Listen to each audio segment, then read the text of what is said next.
नमस्कार प्रिय मित्रों, आप सभी का स्वागत हमारे YouTube चैनल सितारे आपके नाव में। प्रिय मित्रों, आप अपने जन्म कुंडली का विश्लेषण सीधे फ़ोन पे कराना चाहते हैं, संपूर्ण विश्लेषण चाहते हैं, या कोई एक प्रश्न का जवाब चाहते हैं, या अपने प्रश्न का जवाब व्हाट्सएप मैसेज से लेना चाहते हैं, या आप पूरे जन्म कुंडली की वीडियो बना करके विश्लेषण प्राप्त करना चाहते हैं, तो आप हमारे दिए गए नंबर पर व्हाट्सएप मैसेज करके अपॉइंटमेंट ले सकते हैं, बुकिंग करा सकते हैं। साथ ही साथ प्रतिदिन हमारा कार्यक्रम यूट्यूब पर लाइव चलता है।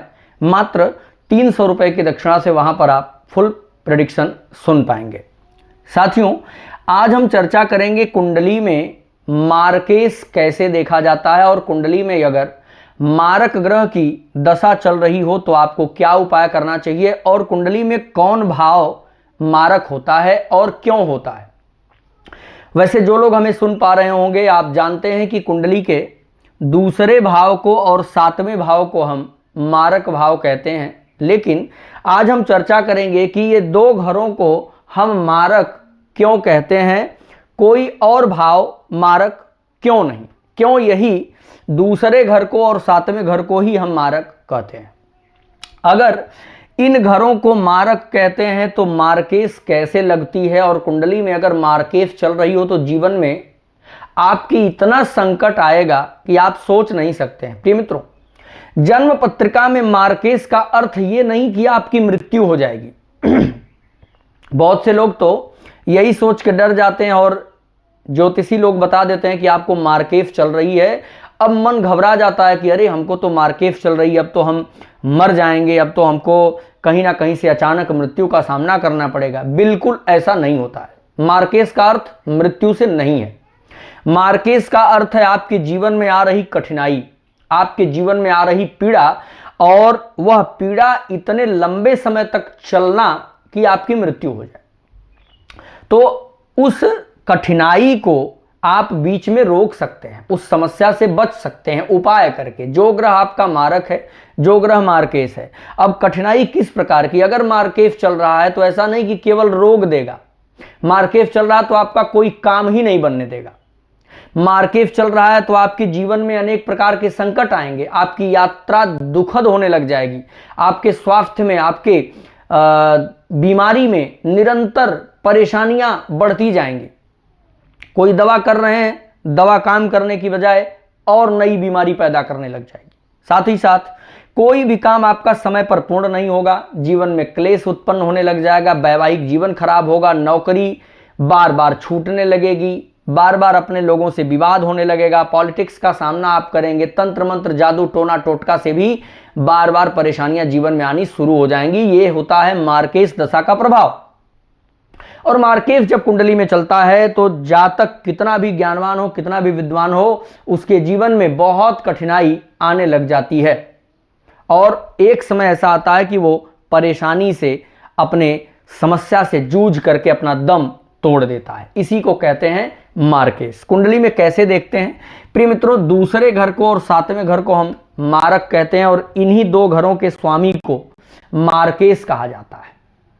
कैसे विचार करेंगे, और ये दूसरे घर और सातवें घर को ही क्यों कहते हैं मारक, इस पर चर्चा करते हैं।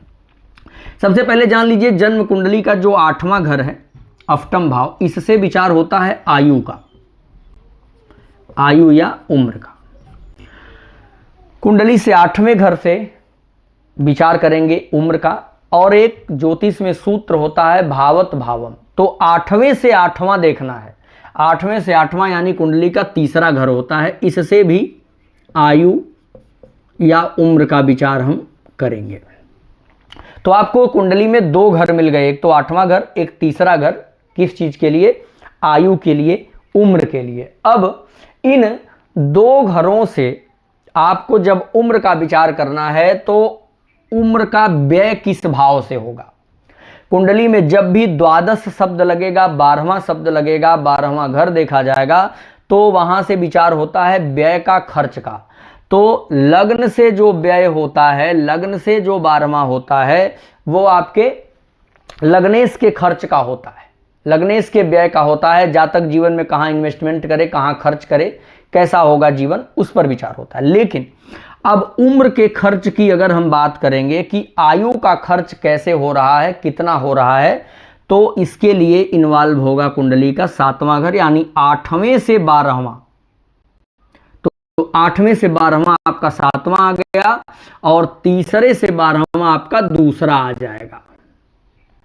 अब देखिए लॉजिक, चूंकि इन दो घरों से उम्र का विचार होता है और इन दो घरों के 12वें भाव से उम्र के खर्च का विचार होगा, उम्र के व्यय का विचार होगा। वही दो घर होते हैं, एक 7वां और एक दूसरा जो तीसरे से 12वां और 8वें से 12वां घर माना जाता है। इसलिए इन दो घरों से विचार होगा आपके मारक भाव का, उम्र के खर्च के भाव का। अब इन दो घरों के स्वामी निकल के आते हैं मार्केश। यही ग्रह वो होते हैं जो कुंडली में मार्केश के नाम से जाने जाते हैं। प्रिय मित्रों, इस मिथुन लगन में मार्केश जो बन रहा है, एक तो 7वें घर का स्वामी कौन होगा और चंद्रमा यहां दूसरे घर के स्वामी होंगे। तो 7वें के स्वामी गुरु हैं, 4 नंबर के स्वामी चंद्रमा, 9 नंबर के स्वामी देवगुरु बृहस्पति। प्रिय मित्रों, अब इन दो ग्रहों को देखना है, दोनों ही शुभ ग्रह हैं, लेकिन सूत्र कहता है कि शुभ ग्रह यदि केंद्राधिपति हो और उसकी महादशा अंतरदशा है, तो अगर वो मारक ग्रह भी है तो समस्या उत्पन्न करता है ज्यादा। तो यानी गुरु की महादशा इस जातक के जीवन में कठिनाई ज्यादा पैदा कर सकती है, ज्यादा समस्या दे सकती है। वहीं उपाय क्या करना है और कब मार्केश प्रबल हो जाता है, तो अगर गुरु के साथ राहु, शनि, मंगल, सूर्य, कोई भी पाप ग्रह अगर गुरु के साथ बैठा है, तो गुरु से ज्यादा कठिन महादशा अंतरदशा उस पाप ग्रह की होगी जो आपके मार्केश के साथ बैठा हो। सूत्र समझिएगा, मार्केश के साथ बैठने वाला ग्रह मार्केश से अधिक पीड़ा देने वाला बन जाता है। इसमें सूत्र लगता है कि अधिकारी से अधिक पावर कर्मचारी में आ जाता है।